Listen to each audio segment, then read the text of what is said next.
des auditeurs. Avant de nous engager dans cette mission, je pense qu'il y a un certain nombre de risques.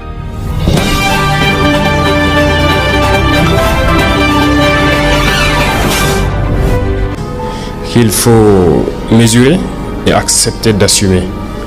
Et parmi ces risques, il y a le fait de ne pas réussir la mission pour laquelle on était venu. Donc quand on vient, c'est soit ça passe ou ça casse. Dieu merci, on a pu réussir la mission pour pouvoir donc imprimer notre vision des choses à notre pays. Après ça, un des risques, c'est cette situation que nous vivons, la déstabilisation. Parce que si vous voulez redresser la barque d'un tel pays, forcément, vous êtes obligé de sévir. Et en sévissant pour redresser, vous créez des ennemis internes et externes. L'autre point, ce sont ces forces extérieures-là. Il y a beaucoup de pays aujourd'hui qu'on a sous le dos. Et on n'a pas le choix, il faut le faire. Voilà, si nous voulons que notre patrie soit indépendante, si nous voulons notre souveraineté, si nous voulons que les Burkinabés mangent à leur faim, si nous voulons que nos enfants aillent à l'école sans payer un franc, si nous voulons que demain, le paludisme qui est une des maladies les plus répandues au Burkina Faso, que nous puissions soigner notre population sur certains mots à 0 franc, certains rêves que nous avons, mais il va falloir faire beaucoup de concessions, il va falloir empêcher certaines puissances de nous piller et ça crée beaucoup d'ennemis.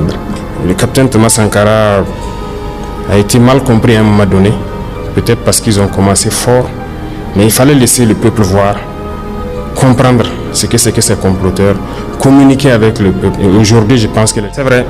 Nous avons d'ailleurs choisi la date du 2 octobre pour le lancement des journées patriotiques, d'engagement patriotique. C'est justement pour corroborer avec le DOP. Parce que ce discours, c'est un référentiel. Et je pense que certains pays loin de notre sous-région ont utilisé ce référentiel pour se développer. Et ils nous le font comprendre parce qu'ils ont puisé beaucoup de choses de ce discours-là. Et c'est d'actualité, nous nous en inspirons et nous adaptons au contexte. Je dirais que le moral des troupes est au beau fixe parce que s'engager pour défendre la patrie, vous savez, quand on est militaire et qu'il y a un autre état d'esprit naturel qui est là au sein de l'armée, et se lever, prendre son sac à dos, son arme et partir au front, c'est pas donné à tout le monde. Mais généralement, dans la tête du militaire, quand il part, c'est avec fierté qu'il part. Il sait ce qui peut arriver, mais c'est avec fierté qu'il part. Et aujourd'hui, avec ce que nous avons mis en place, c'est que